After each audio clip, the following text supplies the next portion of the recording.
최근 논란인 BMW의 화재 원인으로 바이패스 밸브 이상이 지목됐었는데요.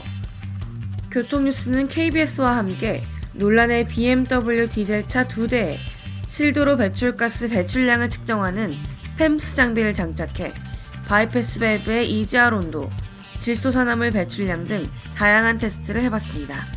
이 장비는 실내가 아닌 도로에서 차를 운행하면서 실제 배출하는 배출가스의 양을 측정하는 기기입니다. 영국의 배출가스 분석 업체인 에미션스 애널리틱스 국내 법인의 협조로 실도로 테스트인 RDE 방식에 최대한 가깝게 주행하면서 다양한 측정을 해봤습니다. 실제 우리가 보통 배출가스 테스트를 하려면은 랩 테스트라고 해서 실내 모드 테스트를 하고요.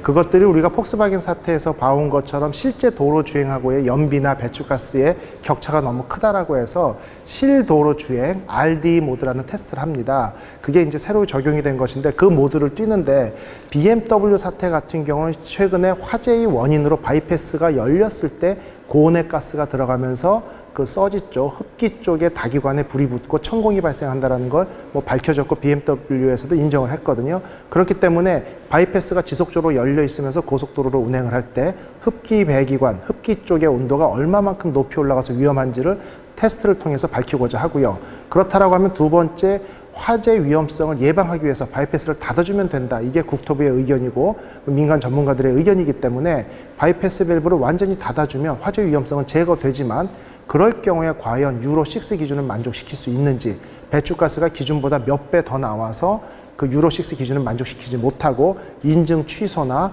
혹은 판매 금지로 연결될 수 있는지 이 모든 것을 비교를 하고자 합니다. 결국은 국토부 측의 화재 위험을 예방할 수 있는 방법이 환경부의 배출가스 인증 기준에 어떤 영향을 끼치는지 비교를 통해서 이번 리콜 조치가 적당한지 아니면 앞으로 환경부와 국토부가 힘을 합해서 같이 머리를 맞대고 논의하지 않으면 문제 해결이 방법이 없는지 이런 부분을 실험을 통해 증명하고자 합니다.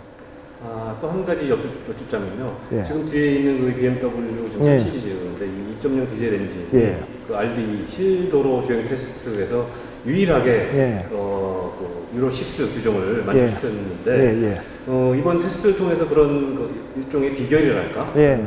그런 것도 좀 어느 정도 밝혀질 수 있을까요? 예, 밝혀질 수 있다고 보여집니다. 왜냐하면 유로5하고 유로6를 가지고 본 테스트 이전에 KBS에서 방송된 내용을 가지고 직접 테스트를 해봤는데 과도하게 타력 운전 시에 바이패스 밸브를 열어주는 것이 유로6에서 이제 체크가 됐거든요. 그러니까 유로5에서는 실제 140km 이상의 고속 주행 시에 가속 페달에서 발을 떼면 한 4, 5초 지난 다음에 바이패스가 열렸습니다. 결국 뜨거운 가스들이 다 빠져나가고 그냥 그 퓨얼 컷이 된 상황에서만 바이패스를 사용했는데 유로6에 들어가서는 쉬지 않고 시내 도로나 고속 주행이나 가속 페달에서 발을 떼자마자 바이패스를 사용했거든요. 이러한 바이패스의 과도 사용은 어떻게 보면은 연비를 올릴 수 있습니다. 왜냐하면 흡입되는 공기량이 적어지기 때문에 연료 분사량이 적어지고 결국 전체적으로 마력은 좀 떨어지지만 연비에 도움이 될 수 있고 연비에 도움이 된다는 것은 토탈 에미션 양이 줄어들 수 있는 이런 어떤 장점이 있거든요. 그렇기 때문에 바이패스를 좀 더 자주 사용한 것이 아닌가 이런 추측을 하게 되고 그렇기 때문에 이 유로6 차량에서 바이패스 사용률을 줄여준다라고 하면 유로6 기준을 만족시키지 못할 가능성이 있다. 이렇게 보고 본 테스트를 진행하고자 합니다. 테스트는 최근 BMW 서비스 센터에서 안전진단을 받은 유로5 520D와 유로6 320D 차량을 대상으로 시행됐습니다.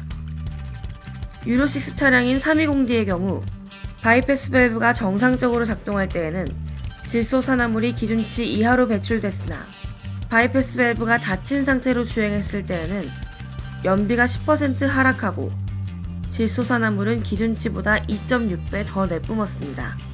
바이패스 밸브가 열린 상태로 달렸을 때는 연비는 비슷했으나 질소산화물 배출량은 기준치보다 10배 더 많이 나왔습니다. 그리고 이 상태에서 EGR로 유입되는 가스의 온도가 200도를 넘더니 외부에 설치했던 센서가 타버렸습니다. 바이패스 밸브가 열린 상태에서 배기 온도가 높아지면 화재 위험도가 높아질 수 있다는 사실을 바로 볼 수 있습니다. 같은 방법으로 테스트한 유로5 차량인 520D의 경우 바이패스 밸브가 열리거나 닫힌 상태에서 질소산화물이 기준치보다 2배 넘게 나왔습니다. 결국 BMW가 연비 성능은 그대로 유지시키면서 배출가스 기준도 맞추려다가 화재 위험을 키운 것이 아니냐는 이호근 대덕대 자동차학과 교수의 분석입니다.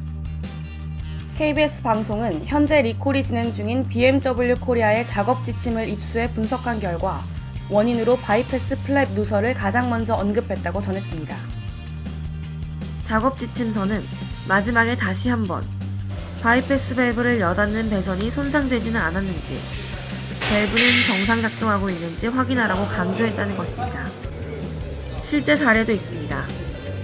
안전진단을 통과한 차량 한 대는 갑자기 엔진 과열 경고등이 들어오며 손이 될 것처럼 뜨거운 바람이 송풍구로 들어와 서비스센터에 입고한 바, EGR 모듈은 깨끗했는데 모듈 이전관에서 냉각수가 흘러내려 바이패스 클랩과 액추레이터 주변에 파랗게 굳어있는 것을 발견했습니다.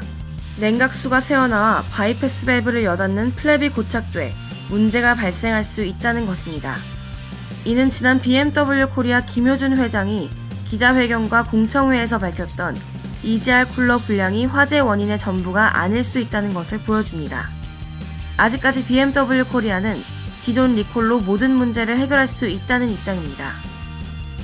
BMW 화재 사태의 수습은 아직도 진행 중입니다. 교통뉴스 이정은입니다.